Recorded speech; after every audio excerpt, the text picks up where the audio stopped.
السلام علیکم ورحمۃ اللہ، ایک مرتبہ پھر حاضر خدمت ہے. اور ناظرین محترم، اب ہے آپ کا پسندیدہ سیگمنٹ جو بڑی 2-3 دنوں سے بہت ہی زیادہ مقبولیت حاصل کر گیا، اور وہ ہے آپ کا پیارا وظیفہ. تو یہ پیارا وظیفہ جو آپ لوگ کال کرتے ہیں ہمیں، اور جو کچھ بھی میں نے پڑھا ہے اور تھوڑا علم اللہ تعالیٰ نے تھوڑا سا بہت تھوڑا سا علم کبھی بھی زندگی میں کمپلیٹ نہیں ہوتا اور ہو بھی نہیں سکتا، کیونکہ حدیث پاک ہے کہ ماں کی گود سے گور تک علم حاصل کرو. تو کوئی بھی عالم نہیں بن سکتا، عالم بنتا ہی رہتا ہے اور جاتے جاتے. تو میں تو خیر عالم بھی نہیں ہوں، نہ عالم، نہ زاہد، نہ عابد، نہ راشد. میں تو بہت ایک چھوٹا سا انسان ہوں، لیکن بزرگوں میں بہت رہا. اس کے علاوہ جو ہے وہ رسول اللہ کی باتیں بہت پڑھی، ابھی بھی پڑھتا رہتا ہوں. رسول سے پڑھ کر کوئی ہے ہی نہیں. صحابہ کی باتیں، رسول کی باتیں، وظائف، یہ سب چیزیں. اسے میں آپ کو قرآن و سنت کی روشنی میں بتا دیتا ہوں کہ جو بتانے والی بات ہوتی ہے. میں یہ تو نہیں بتا سکتا کہ پرائز بانڈ رکھے ہوئے انہیں کیسے بنایا جائے، ان کو کیسے پرائز نکلے، تو اس کو رکھ ہی رہے پھر تو زیادہ بہتر ہے. باقی جو جہاں پر ہم بتا سکتے ہیں وہاں بتاتے. تو آپ کی کال موجود ہے. السلام علیکم. جی وعلیکم السلام جناب فرمائیے حضور. جی آواز آ رہی ہے آپ کو؟ جناب بالکل آپ کی آواز آ رہی ہے، بہت اچھی آ رہی ہے. فرمائیے کیا پوچھنا چاہیے گا. جی میں یہ پوچھنا چاہتا تھا، پہلی تو 2 باتیں پوچھنا چاہتا تھا کہ میں کافی ٹائم پہلے نماز پڑھتا رہا ہوں اور پابندی سے نماز پڑھتا رہا ہوں، پڑھنے سے بھی بہت زیادہ کرتا رہا ہوں. لیکن اس کے بعد جو ہے اچانک کچھ ایسا معاملہ، اب تو رمضان شروع ہو گیا ہے، لیکن نماز کی طرف جانے کا تو بالکل نام نشان ہی نہیں ہوتا کہ نماز پڑھوں یا کچھ ایسا کوئی معاملہ نہیں ہو رہا. بتا سکتے ہیں کیا کروں؟ اچھا نہیں، ایسی کوئی پریشانی کی بات نہیں. میں آپ کو بتاتا ہوں. آپ ٹیلی فون لائن پہ ہیں ابھی؟ بالکل بالکل. اچھا، پہلے تو ایک بات یہ سمجھ لیجیے آپ کہ تھوڑا سا میں یہاں پر آپ کی ایک یوں سمجھ لیں، ہمارے یہاں اس کو کہا جاتا ہے آپ کی ذہن سازی تھوڑی سی میں کرنا چاہتا ہوں. وہ یہ کہ ایک تو آپ یہ سمجھ لیں کہ یہ کوئی آپ سے گناہ نہیں ہو رہا، یہ ایک شیطان کی منصوبہ سازی ہے یا ابلیس کی منصوبہ سازی ہے. ویسے ایک بات اور بھی حقیقت ہے، وہ کبھی میں اس پر ذکر کروں گا. تو یہ اس کی منصوبہ سازی ہے جو وہ آپ کو بہکا رہا ہے. آپ ایک کام کریں، میں آپ کو ایک بڑی پیاری سی بات بتاتا ہوں. شیخ عبد القادر جیلانی کا نام سنا ہے آپ نے؟ سن رہے ہیں آپ میری بات؟ جی میں آواز آ رہی ہے آپ. شیخ عبد القادر جیلانی جنہیں ہم غوث پاک کہتے ہیں، ان کا نام سنا ہے آپ نے؟ نام سنا ہے؟ جی سنا ہوا ہے. بالکل صحیح، بزرگ ہیں. ان کے پاس ایک بچے کو ایک ماں لے کر آئی، اس نے کہا یہ نماز نہیں پڑھتا. تو میں اس کی بڑی کوشش کرتی ہوں، 12 سال کا ہو گیا، اب نماز نہیں پڑھتا، کیا کروں؟ تو نے کہا نہیں پڑھتا تو چھوڑ دو. انہوں نے کہا یہ کیسی بات کر کے چھوڑ دو، ہمارے پاس چھوڑ دو. تو ان کے پاس بچے کو چھوڑ دیا. تو وہ بچے کے پاس گئے، اسے جا کے کہا کہ دیکھو ایک کام کرو، تمہیں یہاں نماز پڑھنے کی ضرورت نہیں ہے، تم بس صرف وضو کر لیا کرو. بس ایک کام تم بس یہ کرو، میں وضو کر لو اور ہمیں دیکھتے رہا کرو، ہم لوگ سب یہاں نماز پڑھتے ہیں. بولے تو بڑا آسان کام ہے بھائی، میں اب یہی کیا کروں گا، روز وضو کر کے بیٹھ جاؤں گا. میں نماز سے تو میں بچ گیا. تو وضو کر کے بیٹھ جاتا.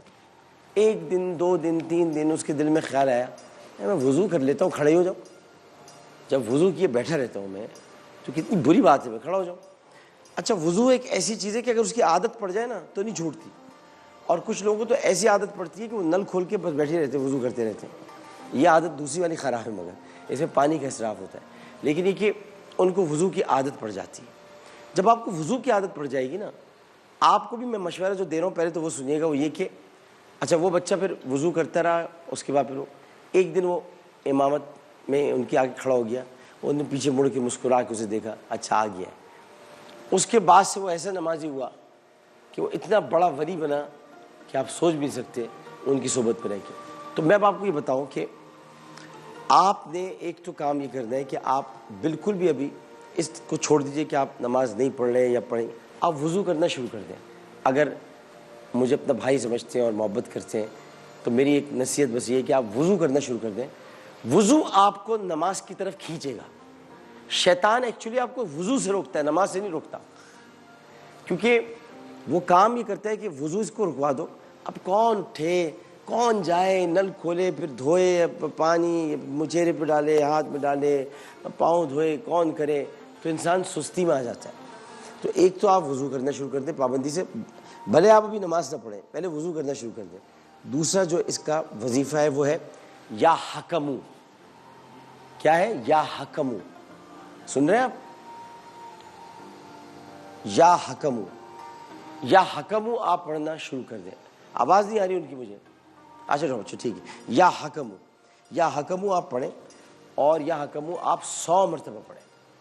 دن میں 100 مرتبہ. ایک تسبیح لے لیں, تسبیح 32-33 دانوں کی ہوتی ہے, تو 3 تسبیحاں سمجھ لیں آپ نے پڑھنی ہیں. آپ نے 3 تسبیحاں پڑھنی ہیں, یا حکمو, یا حکمو, یا حکمو, یا حکمو, یا حکمو, اور وضو میں پڑھنی ہے. 3 دن یہ عمل کر کے دیکھیں آپ, پھر بتائیے گا نماز پڑھنی شروع کی کہ نہیں کی. جی السلام علیکم. السلام علیکم. ہیلو السلام علیکم. وعلیکم السلام. جی فرمائیے. جی ڈاکٹر عامر کا بات کر رہے ہیں؟ میں بات کر رہا ہوں. جی سر, یہ مجھے نا 3 مہینے ہو گئے, میں نا مستقل بیمار ہوں. ہیلو السلام علیکم. جی جی جی جی جی میں سمرین بات کر رہی ہوں. جی فرمائیے.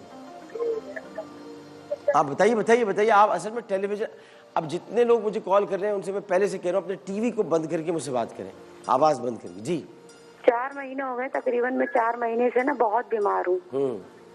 ٹھیک ہے. ابھی کیا نام ہے, ابھی میرے ڈاکٹر کو میں نے دکھایا تھا تو اس میں تقریباً پانی کی رسولی بتائی تھی, تو وہ میں اس کا علاج کر رہی ہوں. تو اس کے علاج کے بعد نا مجھے کوئی نہ کوئی تکلیف یعنی ہو رہی ہے بار بار. اب کبھی بلڈ پریشر لو ہو جاتے ہیں. اپنی امی کے گھر پہ رہتی ہوں میں تو وہاں صحیح رہتی ہوں, پھر اپنے سسرال میں آتی ہوں تو میں بیمار رہتی ہوں. اچھا پہلے تو مجھے بتائیں کہ آپ کو کس قسم کی بیماری ہے؟ ڈاکٹر صاحب پیٹ میں نا وہ پانی کی رسولیوں کی شکایت بتائی تھی مجھے. پھر اس کے بعد سے گردوں میں میرے انفیکشن ہو رہا ہے, پیروں میں تکلیف ہو رہی ہے میرے. اب بس طبیعت نا یعنی بہتری کی طرف نہیں آتی, بس نڈال ہو رہی ہے طبیعت بہت. امی کے گھر آتی ہیں تو یہ ہوتا ہے, اور امی کے گھر یعنی یا سسرال آتی ہے, امی گھر آتی ہے, کہاں؟ تو ٹھیک رہتی ہوں, اپنے سسرال میں آتی ہوں تو بیمار ہو جاتی ہوں دوبارہ. امی کے گھر کتنا رہتی ہے؟ امی کے گھر پہ تقریباً ابھی کبھی 17 دن رہ کر آ گئی, کبھی 5 دن رہ کر آ گئی. وہاں صحیح رہتی ہے بالکل؟ جی وہاں بالکل ٹھیک رہتی ہوں. اور سسرال میں جب آتی ہیں تو آپ تو بیمار ہو جاتی ہوں میں دوبارہ. آپ ایک ہی کمرے میں رہتی ہیں یا آپ اپنے پورے سسرال میں کتنے کمروں کا گھر ہے وہ؟ جی میرے 4 کمروں کا گھر ہے, میرا اپنا اوپر الگ کمرہ ہے, اس میں میں زیادہ تر آپ اسی میں رہتی ہیں؟ جی. اچھا آپ ذرا غور سے سنیے گا. ایک تو آپ پر یہ نظر ہے آپ پر, اور یہ معاملہ دوسرا ہے. تو آپ ایک کام کر لیجئے اگر آپ کر سکتی ہیں. آپ یہ بتائیے کہ نماز 5 وقت یعنی اپنے دنوں کو چھوڑ کے نماز 5 وقت پڑھتی ہیں؟ جی نماز تو میں ریگولر پڑھتی ہوں, بس کام ہو گیا. ٹھیک ہے کام ہو گیا. وہ یہ کہ اگر آپ نماز ریگولر پڑھتی ہیں تو ابھی جب آج آپ روزہ افطار, آج آپ کا روزہ ہوگا انشاءاللہ, ہوگا ہی ظاہر ہے. نہیں تو آج تک روزہ رکا ہوا ہے, کل سے انشاءاللہ. اچھا جب آپ کا روزہ شروع ہو نا, جب آپ روزہ شروع کریں کل جب آپ روزہ اختیار کریں تو افطار کے بعد, غور سے سنیے گا جو میں آپ سے کہہ رہا ہوں, افطار کے بعد اچھا آپ کی جو آپ قرآن پڑھتی ہیں مخارج کیسے ہیں پڑھنے میں؟ یعنی آپ جب قرآن پڑھتی ہیں تو کسی سے سیکھا ہوا ہے پڑھنا, کسی نے سکھایا ہے, یا آپ جلدی پڑھ لیتی ہیں؟ کیونکہ مخارج ہوتے ہیں جیسے ہم کہتے ہیں الف لام میم ذالک نہیں کہیں گے, ذالک الکتاب لا ریب فیہ ھدی للمتقین الذین یؤمنون بالغیب ویقیمون الصلاۃ ومما رزقناہم ینفقون. اس طرح سے آپ کو مخارج کے ساتھ ادائیگی آتی ہے قرآن کی؟ جی بالکل, بہت اچھی بات ہوگی. اب آپ نے ایک کام کرنا ہے, یہ سمجھ لیں آپ کا یہ مسئلہ ایک دن میں حل ہو جائے گا. آپ نے کرنا کیا ہے, آپ نے ایک تو سورۃ البقرہ آپ نے پوری پڑھنی ہے ایک ہی نشست میں. افطار کے بعد بھلے وہ عشاء گزر جائے, آپ نے آرام سے بیٹھ کر سورۃ البقرہ 2.5 پاروں پر ہے, وہ پوری آپ نے پڑھنی ہے. جب آپ پڑھیں تو آپ کے سامنے ایک کٹورا ہو جو پانی جس میں بھرا ہو, اور پڑھنے کے بعد آپ وہ اس پہ پھونک دیں اور اپنے ہاتھوں میں اس پانی کو لے کر دیوار کے چاروں کونوں پر، دیوار کے 4 کونے ہوتے ہیں، ان کونے پہ اس پانی کی چھینٹے ماریں۔ اس کے بعد آپ دوبارہ بیٹھیں اور وَإِذَا مَرِضْتُ فَهُوَ يَشْفِينِ، یہ حضرت ابراہیم کی دعا ہے، اور یہ آپ کو 7 مرتبہ اسی کٹورے میں پانی ڈال کے پڑھیں اور اس کو پی لیں۔ یہ آپ نے اگلے روزے سے پہلے یعنی روزہ نہ ہو بھی جائے تو مطلب اگلے کسی نماز سے پہلے یعنی اس کے بعد فجر کی نماز آ جائے گی یا تہجد آ جائے گی، اس سے پہلے آپ نے یہ کرنا ہے، اور بس یہ ایک ہی دفعہ کرنا ہے۔ پھر آپ مجھے فون کر کے بتائیے گا 2-4 دن بعد کہ طبیعت کیسی ہے، ٹھیک ہے؟ جی ٹھیک ہے بس ٹھیک جی۔ السلام علیکم۔ السلام علیکم۔ جی وعلیکم السلام۔ جی فرمائیے فرمائیے جی فرمائیے، سن رہا ہوں۔ عامر لیاقت بات کر رہا ہوں، جی فرمائیے۔ عامر لیاقت بات جی کر بات رہے کر ہیں؟ رہا ہوں، جی بات کر رہا ہوں۔ ہلو جی عامر بھائی، ماسٹر کنٹرول روم والوں اندر کال دیتے ہوئے بتا دیے کرو عامر لیاقت بات کر۔ جی عامر لیاقت بات کر رہا ہوں، جی بس فرمائیے۔ جی ایکچولی یہ بات کرنی تھی کہ 14 ایئرز ہو گئے، میرے 2 بیٹے تھے تو ماشاءاللہ ہے، تو وہ ہسبینڈ نے نا ڈیورس دے کر میرے سے لے لیے تھے۔ I belong to like such respective family کہ میں تھوڑا سا ہنٹ دینا چاہتی ہوں کہ لائک جس پلیس پر ابھی مسٹر بزدار ہیں تو اس پلیس پر جو پچھلے چیف منسٹر تھے تو ان کی فیملی سے وہ۔ But the thing is that کہ ہم لوگوں کا یہ ہوتا ہے کہ بس اب کچھ ہو گیا تو بس اب آپ اپنی مطلب عزت خود ہی آپ چھپا کے بیٹھ جائیں اور وہ کریں، لیکن میں تو ایک مدر ہوں نا، لائک 14 ایئرز ہو گئے میرے سے بچے چھینے گئے ہیں، لیکن میرے پیرنٹس ہیں ماشاءاللہ سے، میرے سسٹرز، میرے لائک بردرز، وہ بہت مجھ سے پیار کرتے ہیں۔ They use to give me everything کہ وہ بس یہ ہمارے ساتھ پیار میں رہیں اور وہ رہیں، بچوں کو مس نہ کریں۔ لیکن یہ کیسے یہ لوگ سوچ سکتے ہیں کہ میں اپنے بچوں کو یاد نہیں کرتی، اور وہ کیسے نہیں لائک ملنے دیتے مجھے؟ میں بالکل آپ کا درد سمجھ رہا ہوں، اور آج ویسے بھی ماؤں کا عالمی دن ہے۔ اگر وہ بچے بھی سن رہے ہیں تو انہیں چاہیے کہ آج اپنی امی کے پاس جائیں، امی سے معافی مانگیں، ان کے پاؤں پکڑ کے ان سے معافی مانگیں۔ ماں ہوتی ہے۔ اگر باپ نے ماں سے جدا بھی کر رکھا ہے تو یاد رکھیے کہ آج میں ایک بات ضرور کہنا چاہتا ہوں ان بچوں کو، اور میں پھر آپ کو وظیفہ بھی بتاتا ہوں۔ بات یہ کہنا چاہتا ہوں کہ ماں باپ کے جھگڑے میں اولاد کو فریق نہیں بننا چاہیے۔ یہ میں سمجھا رہا ہوں ان بچوں کو بھی جو فریق بنتے ہیں، اس لیے سمجھا رہا ہوں کہ آپ سے آپ کی بابت سوال کیا جائے گا، آپ کے ماں باپ کے جھگڑے کی بابت آپ سے سوال نہیں ہوگا۔ آپ سے سوال یہ ہوگا کہ ہم نے تمہیں ماں باپ کی عزت کا کہا تھا، تم نے کی کہ نہیں کی، یا تم کسی ایک کے فریق بن گئے۔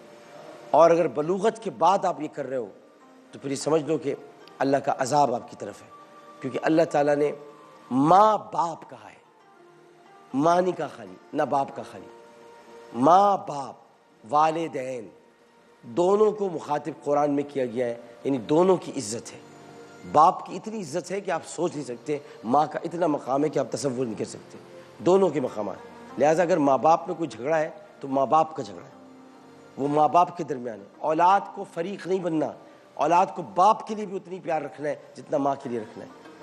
اگر آپ فریق بن گئے تو بس پھر آپ فریق ہی رہیے گا، پھر اللہ تعالیٰ آپ کے مقدمے میں آپ کا ساتھ نہیں دے گا۔ یہ طے شدہ بات، یہ بالکل لکھی ہوئی بات ہے۔ اس میں جتنے آپ صوم و صلات کے پابند ہوں، نیکوکار ہوں، اور باپ یا ماں کی کوئی بھی ایک رشتہ جتنے ہی غلط کیوں نہ ہو، تو یاد رکھیے گا اگر باپ شرابی بھی ہے، باپ غلط کام بھی کرتا ہے، ماں بری بھی ہے، تب بھی وہ ماں ہے، وہ باپ ہے، اور آپ نے ان کے رشتوں کی عظمت اور اہمیت کو برقرار رکھنا ہے، ورنہ آپ برباد ہو گئے۔ اور جن کے چکروں میں آ کے آپ یہ کرتے ہیں، وہ چکر ہوتے ہیں گھر کی پھپھیاں، ادھر کی خالائیں، ادھر کی رشتہ دار، ادھر کی نانیاں تو ادھر کی دادیاں۔ تو نانی دادی تو قبر میں پتہ چلے گا ان کو، لیکن یہ کہ آپ کو بھی پتہ چلے گا بعد میں۔ اور وقت کی گھڑی بڑی تیزی کے ساتھ چلتی ہے، اور سوئیاں ایک جگہ پر آ کر جب رکتی ہیں، جب آپ کے اپنے گھر ہوتے ہیں، اپنی رشتہ داریاں ہوتی ہیں، تو وہاں جب یہ سوال کبھی بیچ میں کھانے کی میز کے دوران اٹھے گا، تمہارا باپ کہاں تھا یا تمہاری ماں کہاں تھی، اس وقت جواب دینے کے لیے کچھ نہیں ہوتا، اور اس وقت زندگی عجیب ہو جاتی۔ جو آپ اپنے ماں باپ کے ساتھ کر رہے ہیں وہی آپ کی اولاد آپ کے ساتھ کرے گی، یہ ایک اصول ہے۔ اب اگر والد صاحب ملنے نہیں دے رہے ہیں ان بچوں کو تو میں ایک تو ان سے گزارش کروں گا کہ وہ اپنے ماں کے پاس جائیں, ان سے معافی مانگیں.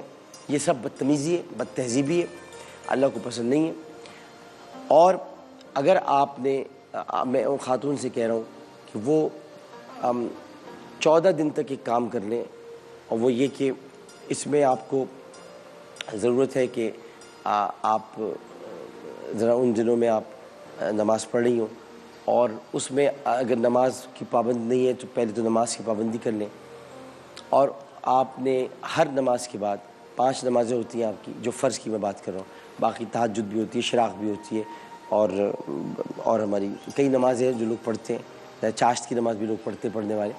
آپ نے کیا کرنا ہے, آپ نے 5 نمازوں کے بعد ہر نماز کے بعد دعا کریں. دعا کرنے کے بعد 7 مرتبہ انا للہ و انا الیہ راجعون, انا للہ و انا الیہ راجعون, انا للہ و انا الیہ راجعون. یہ 7 مرتبہ آپ پڑھ کر اپنے بچوں کا تصور کیجئے, آنکھیں بند کیجئے, اور اللہ تعالیٰ سے دعا کیجئے اللہ میرے بچوں کو میرے پاس بھیج دے. 7 مرتبہ آپ نے یہ کرنا ہے, ٹھیک ہے نا؟ اور باقی میں نے نصیحت تو دیکھیں کر دی ہے, آپ کا بہت بڑا درجہ ہے. اللہ پاک سے یہ دعا کریں نا, اس بندے کو بھی اللہ پاک اس کے دل میں رحم کا ڈالے. اللہ تعالیٰ اس کے دل میں رحم ڈالے, اللہ تعالیٰ اس کے دل میں اتنی رحم دلی ڈالے کہ وہ ایک ماں کو ان کے بچوں سے جدا نہ کرے, ماں کو دکھا دے ان کے بچوں کے چہرے, اور اس شخص کی سختی کو ختم کرے. کیونکہ میں اس شخص سے بھی مخاطب ہوں کہ اگر آپ یہ سختی کر رہے ہیں تو آپ یقین کیجئے کہ دل انہی کے سخت ہوتے ہیں جن سے اللہ منہ پھیر لیتا ہے. اگر اللہ تعالیٰ نے آپ سے منہ پھیر لیا ہے تو آپ کے دل کو سخت کر لیا ہے. لہٰذا آپ دیکھیں وہ رو بھی رہی ہیں, ان کی اس سختی کو ختم کریں. آج ویسے بھی ماؤں کا عالمی دن ہے, بچوں کو بھیجیں, آج افطار کرائیں بچوں کی ماں کے ساتھ, ان کو بھیجیں, ان کے پاس بھیجیں کہ جاؤ اپنی ماں کے پاس جاؤ. ان کو اس طرح نکالیں جیسے گھر سے بچوں کو نکالتے ہیں, کہیں کہ جاؤ اپنی ماں کے پاس اور مل کر آؤ اپنی ماں سے. بہن میں آپ کے لیے دعا بھی کروں گا, میں دعا بھی کروں گا. بہت بہت شکریہ. ایک اور کالر موجود ہے. السلام علیکم. السلام علیکم. وعلیکم السلام سر. جی فرمائیے. کیسے مزاج ہیں عامر بھائی؟ اللہ کا کرم میرے بھائی اللہ کا کرم. شکیل بھٹی بات کر رہا ہوں سر. کافی ملاقاتیں آپ سے ہو چکی ہیں, شاعری کے حوالے سے بھی اور دوسرے چیزوں سے, لیکن شاید آپ کو یاد نہیں ہوگا. نہیں میں مجھے تھوڑا یاد آ رہا ہے, ایسی بات نہیں ہے, تھوڑا یاد آ رہا ہے. آپ حکم کریں, کیا سوال کیا آپ کو بتائیے. جی سر. سر میں یہ جاننا چاہ رہا ہوں کہ کئی بار جو ہے وہ جس طرح سے جو اس کے ماہرین ہوتے ہیں یا جو جاننے والے اللہ والے ہوتے ہیں, کچھ لوگوں کو بلا کر پوچھا, ہر ایک نے کہا جناب گھر پہ اثر ہے, آپ پہ اثر ہے, بچی پہ اثر ہے. مطلب یہ چیزیں بڑی کنفیوز کر دیتی ہیں کہ آیا ایک چیز ہے یا نہیں ہے, اگر ہے تو اس کا پھر پراپر کیا علاج ہے, اور اگر نہیں ہے تو اگر محض وہم ڈالنے کے لیے کہا جا رہا ہے یہ کیا ہے. مطلب بے برکتی ہے رزق کے حوالے سے, صحت کے حوالے سے, ہر لحاظ سے, یعنی کہ پرابلم تو یہ کیا ہے جی اثر ہے آپ پہ ہے, گھر پہ ہے, یہ گھر جو ہے افیکٹڈ ہے. تو یہ کیسے ایک تو پتہ چلایا جا سکتا ہے, اور دوسری بات اس کا کیا ایک حل ہو سکتا ہے. اچھا, بہت اچھا سوال آپ نے کیا, بڑا امپورٹنٹ سوال ہے. دیکھیے نظر بد تو حقیقت ہے, اس میں تو کوئی شک نہیں ہے. خود نبی کریم صلی اللہ علیہ وسلم نے ارشاد فرمایا, اور میں آپ کو حضرت عائشہ صدیقہ رضی اللہ تعالی عنہ کا ایک قول سنانا چاہتا ہوں کہ نظر بد تقدیر کا پرچہ پھاڑ دیتی ہے. کیا کہا میں نے؟ نظر بد تقدیر کا پرچہ پھاڑ دیتی ہے, اور نظر بد اونٹ کو ہانڈی میں اتار دیتی ہے. یہ رسول اللہ نے فرمایا. یعنی نظر اگر لگ جائے, اونٹ یعنی زندہ اونٹ ہانڈی میں اتر, یعنی وہ پک جاتا ہے, ایسی بات اس کے اندر. نظر بد حقیقت ہے, اور نبی کریم صلی اللہ علیہ وسلم نے اس کے بارے میں ارشاد فرمایا ہے. اب اس کا طریقہ کار, اچھا اثرات بندش یہ سب اپنی جگہ پر درست ہے. ہوتا کیا ہے کہ ایک ہوتی ہے اچھی نظر, ایک ہوتی ہے بری نظر, جس کو ہم کہتے ہیں نظر بد.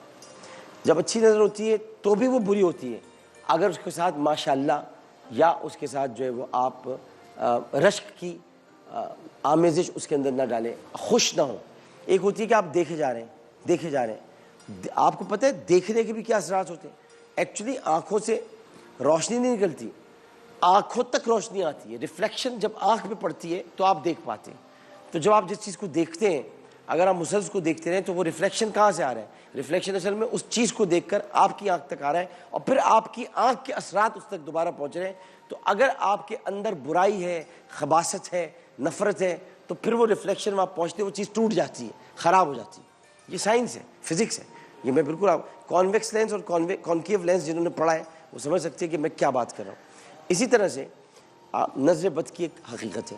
اثرات یہ ہوتے ہیں کہ جب آپ پر برے اثرات ہوتے ہیں, یعنی بری نگاہیں آپ پر پڑی ہوئی ہوتی ہیں, تو آپ کا ہر عمل برائی کی طرف اٹھتا ہے, تو گھر میں برکت ختم ہو جاتی ہے.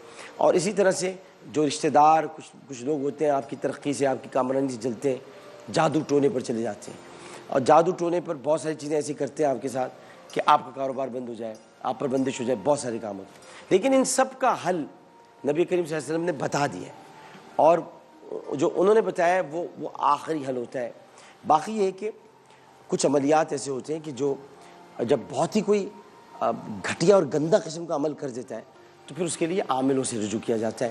لیکن عامل جو وہ باشرہ ہوں, کالا جادو نہ کرتے ہوں, گندا عمل نہ کرتے ہوں, جو بات بھی کریں قرآن سے کریں, قرآنی وظائف استعمال کریں.